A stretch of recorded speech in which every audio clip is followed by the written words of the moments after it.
오늘 아침 뉴스의 맥을 짚어드리는 시간 뉴스연구소, 오늘도 두 분의 연구위원 함께합니다. CBS 김광일 기자 그리고 김준일 시사평론가, 어서 오십시오. 안녕하세요. 예, 첫 뉴스 어디로 갈까요? 내년 예산 677조. 예, 정부가 내년도 예산안을 편성했습니다. 네, 올해 예산이 657조 정도였는데 내년에 20조 원을 늘려서 677조 원이 됐습니다. 네. 한 3.2% 정도 늘어난 거고요.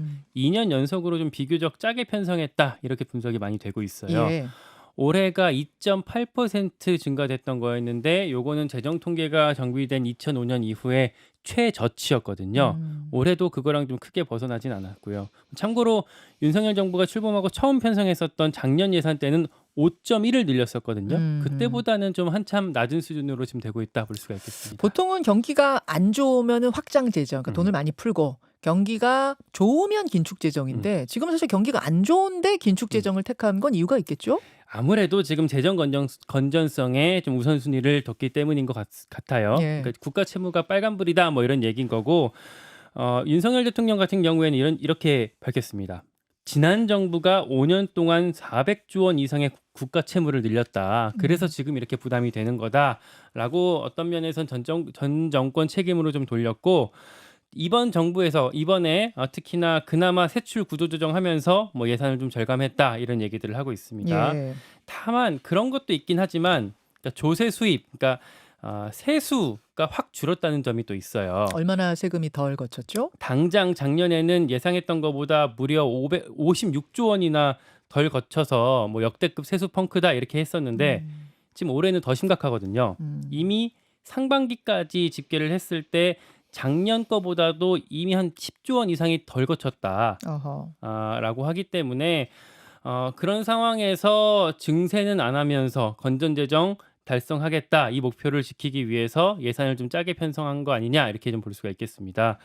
그리고 특히 이번에는 좀 눈에 띄는 게 재정 준칙을 다분히 의식한 것 같아요. 그 어떤 의미죠? 그러니까 내년도 관리재정 수지 적자 비율을 2.9%로 잡았거든요. 이게 좀 복잡한데 관리재정 수지 적자 비율이라는 게 세수 빼기 예산 빼기 연금 건강보험 등등 요걸 뺀 거를 GDP로 나눈 거거든요. 네. 그러니까 쉽게 말해서 국가 빚이 얼마나 더 크게 늘어났느냐, 요걸 좀 볼 수 있는 건데, 요거를 그리고 GDP로 나눴을 때 3%를 넘지 않게 관리하자라는 게 재정 준칙이거든요. 아직 법제화는 안 됐는데 요거를 2.9로 잡으면서 3을 안 넘게 해서 이번에는 좀 재정 준칙 범위 안에 넣었어요. 근데 전문가들 사이에서는 이 재정 준칙 끼워 맞추려고 일부러 세수 전망을 부풀려서 잡은 거 아니냐. 그러니까 정부가 예상했던 게 국세가 380조 원이 거칠 거다라고 이번에 예상하면서 이렇게 잡은 거거든요. 네네. 근데 예전에 조세연구원에서 잡았던 거는 344조 원을 예측했었어요. 이 차이가 꽤 크잖아요. 그러네요. 그러다 보니까 이번에 과대 예측한 거 아니냐, 이렇게 크게 예측을 했었는데 만약에 나중에 그렇게 크게 거치지 않게 되면 또 예측이 실패하게 되고 혼란하게 되는 거 아니냐, 이런 우려들도 좀 같이 나오고 있습니다. 그래요. 구체적으로 예산 몇 개만 좀 살펴보면 예. R&D 예산이 11.8%가 늘었습니다. 그래서 이제 작년에 29조 원이었던 게 올해 26조 원으로 줄어가고 문제가 됐잖아요. 그거를 다시 29조 원으로 늘렸고요. 그리고 국방 예산이 3.6%가 증가하면서 병장 월급이 올해까지는 이제 125만 원이었는데 네. 내년부터는 150만 원으로 늘어나게 됩니다. 병장 월급 150만 원. 자, 김준일 시사평론가. 예. 어떻게 그 예산안 편성은 보셨어요? 그러니까 이 경상성장률이라는 거 있어요. 그러니까 우리나라 전체 경제 성장률 정도로 보시면 될 거야. 정부가 이제 예측을 하는데 그게 이제 4.5%입니다. 이게 근데 지금 재정 이제 증가율이 이제 2.9%라는 거잖아요. 이게 역대 네 번째로 낮은 거거든요. 네, 네. 아니 죄송합니다. 그러니까 올해가 2.9였고요. 이게 내년이 이제 더 이제 그거보다는 높은데, 문제는 이제 그러니까 4.5% 경상 성장률보다 낮다라는 거는 이거는 매우 긴축을 하고 있다라고 이제 보시면 될 것 같습니다. 그 이유는 이제 김광희 기자가 설명을 했지만은 전체적으로 건전 재정을 이제 강조했다라는 건데, 이게 이제 의무 지출 증가율이 있고 재정 지출 증가율이 있어요. 이게 무슨 얘기냐면, 의무 지출은 쉽게 얘기를 하면은 기초연금은 나가잖아요, 지금. 네. 예, 전체 75%, 하위 75%, 65세 이상의 이제 30만 원씩 주는 이게 나가는데, 이거는 고령화가 되면은 무조건 더 나가야 되는 거잖아요.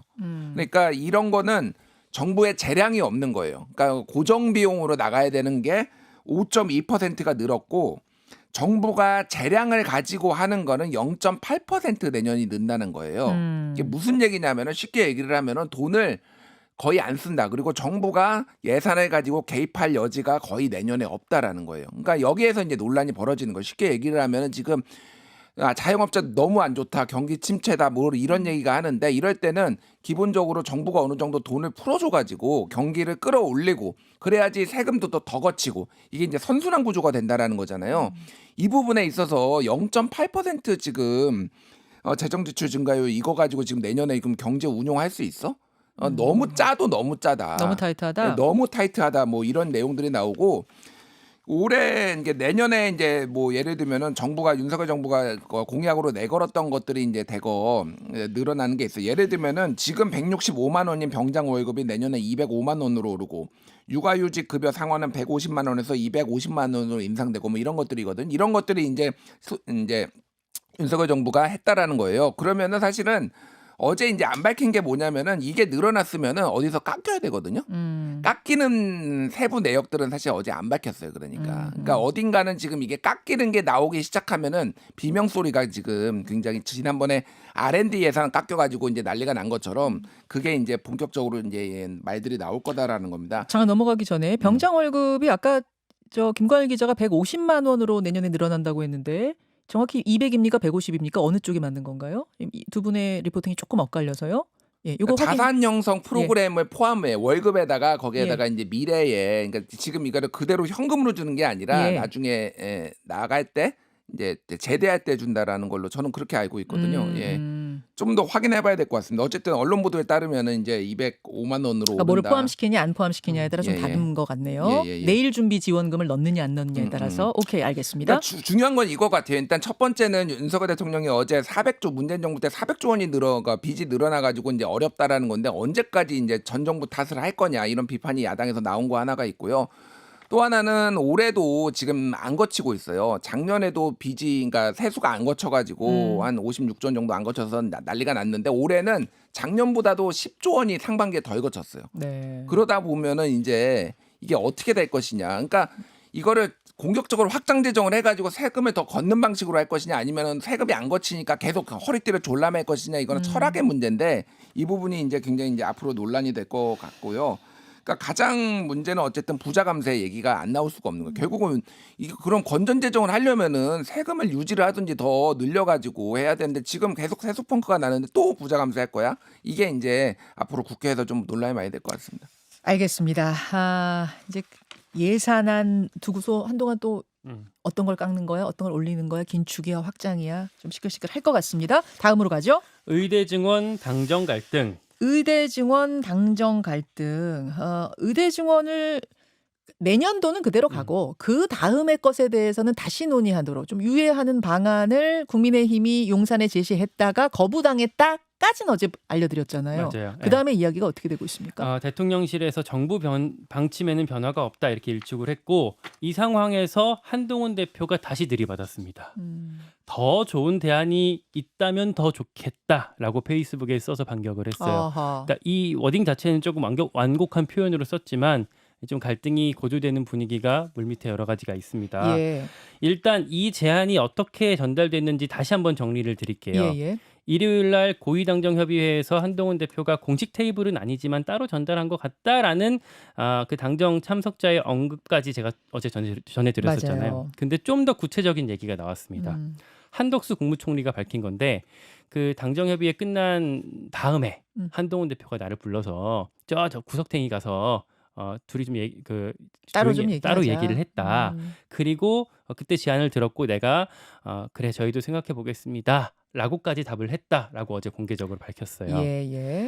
근데 이걸로는 또 해결이 안 되는 지점이 하나가 있는 게 그럼 대통령실이 과연 어떻게 거부를 했는가? 요 지점이 해결이 안 돼서 어제 내내 저도 좀 취재를 열심히 해봤는데 파악한 내용은 이렇습니다. 100% 확인된 건 아닌데 조심스럽게 말씀드리면 첫 번째로 당정협의회 테이블에서 논의가 됐대요. 그러니까 거기 공식적으로 안 됐다라고 알려지긴 했는데 물론 이제 그 정식 안건으로 올라온 건 아니지만 거기서 논의가 됐다. 비공개에서 논의가 됐고 그래요. 그리고 그 자리에서 대통령실 참모가 안 된다라는 식으로 대통령이 그동안 해왔던 말들을 거론하면서 안 된다라는 식으로 거부를 했다라고 하고요. 둘째, 그럼 거부를 하고 다시 한동훈 대표가 따로 한덕수 총리한테 한 번 더 비공개로 이야기를 하고 뭐 이런 식으로 그런 흘러간 셈이죠. 거군요. 그리고 이제 그 다음 날 대통령이 국민의힘 지도부의 모 의원한테 직접 전화를 해서 네. 격려를 했다고 합니다. 내가 알아서 할 테니까 당은 좀 빠져 있으십시오. 그런 취지로. 네. 그 의원이 사람들이 많이 있을 때 전화를 받았기 때문에 예. 그 사실이 좀 주변에 알려졌고요. 예. 해당 의원한테 제가 물어봤을 때 이제 본인은 부인을 했는데 어쨌든 여러 사람들이 그걸 확인했다라고 말씀을 드리고 이런 과정에서 한동훈 대표가 더 나은 대안을 좀 제시하십시오, 해주십시오라고 했기 때문에 이건 좀 당정 충돌로 봐야 하는 거 아니냐 이렇게 좀 언론에 보도가 되고 있는 지금 겁니다. 당장 의료 붕괴 상황이 이제 가까워오면 여당 대표로서는 당연히 책임감이 무거운 거고 뭔가 좀 풀어보자라고 내놓은 건데 그게 아니라고 대통령실이 얘기할 거면 더 좋은 안을 그럼 용산 좀 내놔라. 네, 맞아요. 이런 얘기가 되는 네, 거잖아요. 그리고 엊그제까지는 사실 당정이 다시 약간 훈훈한 모드로 가고 있었는데 여기서 다시 한번 좀 충돌이 됐다. 그러네요. 이게 좀 중요한 포인트고. 내일 모레 만찬 있지 않습니까? 그쵸. 신임 네. 지도부하고 대통령하고 맞아요. 거기가 분수령이 되겠는데요? 맞아요. 그러니까 만찬도 있고 모레 만찬도 있고 내일 대통령의 국정 브리핑 그리고 기자회견이 있거든요. 네. 만약에 정부가 기조를 지금 입장에 좀 바꾸려고 한다면 내일 가기 전에 오늘 안에 바꿔야 되는 거잖아요. 그러네요. 그렇기 때문에 오늘 분위기가 중요하고 기자들은 아마 여기 저 포함해서 다들 열심히 취재하려고 할 것 같습니다. 오늘 국정 브리핑 내일 국정 브리핑인가요? 내일이죠. 내일 네, 국정 네. 그래서 브리핑이죠. 오늘 그렇죠. 분위기가- 오늘이 중요하고 내일 국정 브리핑 그다음 만찬까지 어떻게 이어지는지. 자, 김준일 평론가. 네. 이게 좀 문제 심각하고 음. 풀기가 또 수월해 보이지 않아요. 그러니까 일단 상황을 좀 간단히 설명드리면은 지금 정부에서는 응급시 이제 비상 상황이다라고 얘기를 하지만은 관리 가능한 상황이다 이렇게 얘기를 하고 있는데 예, 예. 그 의사들 이제 의대들 뭐 얘기를 하면은 아주대병원은 응급시 전문의 절반이 사직서를 제출을 했다 뭐 이렇게 얘기가 나오고 전문입니다. 있고. 예, 전공인 이미 다 빠졌고요. 전공의는 빠졌고 예. 전문의들이 이제 다 빠지면 말하자면 펠로우 교수 뭐 이런 분들. 예. 그럼 누가 이제 이거를 야간 당직을 서야 되는데 음. 이제 그거를 이제 쓸 수 있는 사람이 있느냐? 뭐 건국대 충주병원도 전체 응급실 의사 7명이 사직서를 제출을 한 상황이고요. 이대 목동병원 응급실도 야간 운영 지금 중단 위기인데 교수들이 지금 야근 자청해서 가까스로 지금 버티고 있는 상황이다. 그래서 뭐 그러니까 뭐 의사들 주장으로는 전국 응급실 기능의 40% 정도가 작동하지 않고 있다. 지금 이 정도로 본다라는 거예요. 그래서 지금 지난 9일에는 지하철 1호선 구로역에서 발생한 사고에서 다리를 다친 작업자가 16시간을 지금 돌았다라는 거예요. 네. 여기 수술을 받을 데가 없어서. 그리고 전국 공무원 노동조합 소방본부에 따르면 지난달 30일에 편의점에서 40대가 쓰러졌는데 온열 이제 근데 14곳을 돌다가 119 구급차에서 숨을 거뒀고 부산에서도 폭염으로 쓰러진 40대 남성이 갈 수 있는 응급실이 없어가지고 2시간 거리에 있는 울산병원으로 부산에 있었던 일인데 울산으로 갔다가 또 숨졌어요.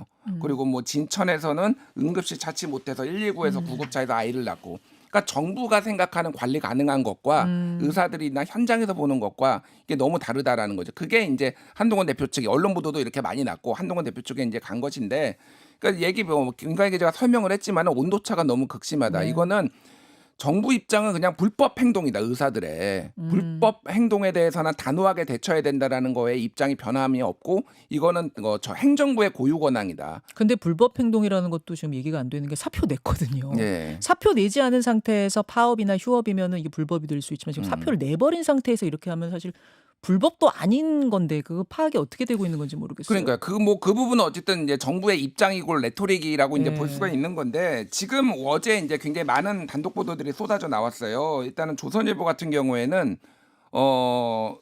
이재명 대표하고 지금 한동훈 대표하고 만날 그러니까 예정이잖아요. 여기에서 이제 의대 증원 의제를 이제 추진을 한다. 지금 물밑에서 지금 야당하고 지금 얘기를 하고 있다. 요게 한 축이 있고 그리고 이제 여당에서는 복지부 차관 교체 요구도 할 수도 있다. 이게 TV조선에서 나온 거거든요. 여당에서 야당에서.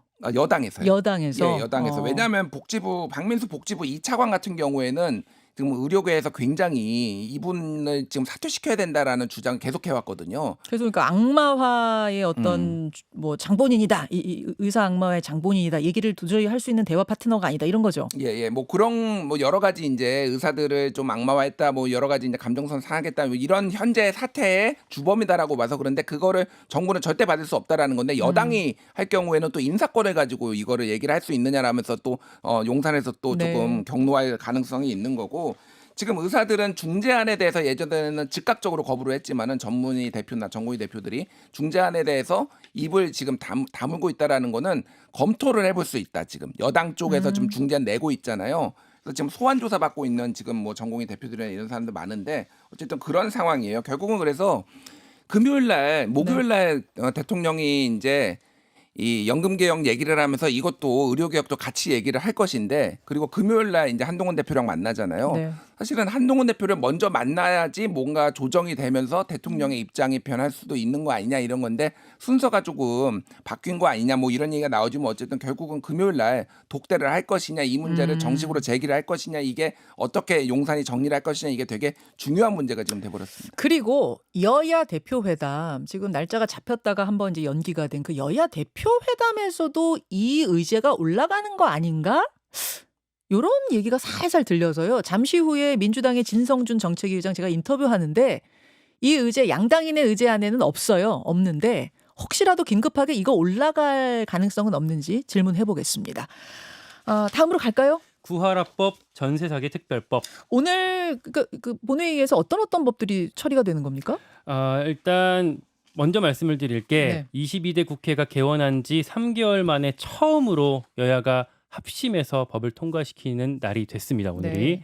말씀드린 것처럼 구하라법 그리고 전세사기 특별법 요 두 개는 이미 이제 어제 법사위 넘어서 오늘 본회의 처리가 될 거고 또 하나 중요한 게 간호법까지 이제 그건 이제 어제 소위 넘었는데 상임위를 넘었는데 오늘 같이 본회의에서 통과가 될 것 같아요. 네. 구하라법 뭐 아시다시피 양육 의무를 이행하지 않은 부모의 상속권을 제한하는 법안 그리고 전세사기 특별법은 전세사기 피해를 당한 사람들한테 뭐 LH가 집 사갖고 좀 이제 지원을 해주는 그런 방식의 법안이 될 거고 또 하나 간호법 같은 경우에 사실 쟁점이 좀 있었거든요. 네. 피해 간호사를 좀 어떻게 업무 범위를 제한할지에 대해서 여당이랑 야당이랑 좀 엇갈렸었는데 요거 내용을 좀 조정을 했어요. 그래서 의사가 지도하고 위임하면 진료 지원 업무를 할 수 있다라는 정도로 법적 근거를 마련하는 방안으로 협의가 돼서 오늘 통과가 되게 됐습니다. 그리고 또 구체적인 것들을 이제 시행령으로 정한다. 뭐 이렇게 지금 된 거죠. 맞아요, 그렇죠. 근데 이 간호법 같은 경우에는 이 지금 의료 공백 사태에서 이게 통과되면서 상황이 또 어떻게 될지 모르는 약간 요게 쟁점이 있더라고요. 그러니까 전공의들이 또 반발을 이 지점까지 포함해서 더 반발하고 있는 부분까지 같이 지켜봐야 될 것 같습니다. 이게 또 이 통과되면서 피해 간호사를 착취해서 굴러가는 구조로 의료 시스템이 붕괴되는 거다. 이런 입장을 박단 위원장이 냈더라고요. 어젯밤에. 맞아요. 네.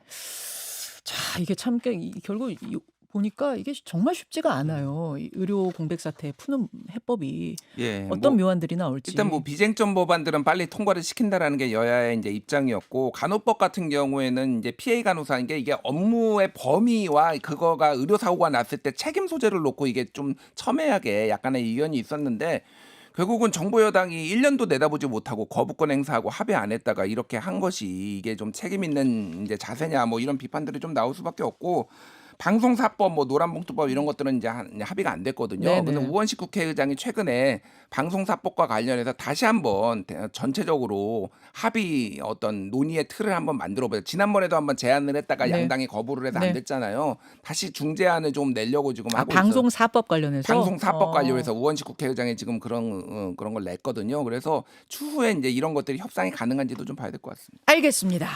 여기까지 두 분과 말씀 나눴어요. 연구소 고맙습니다. 고맙습니다.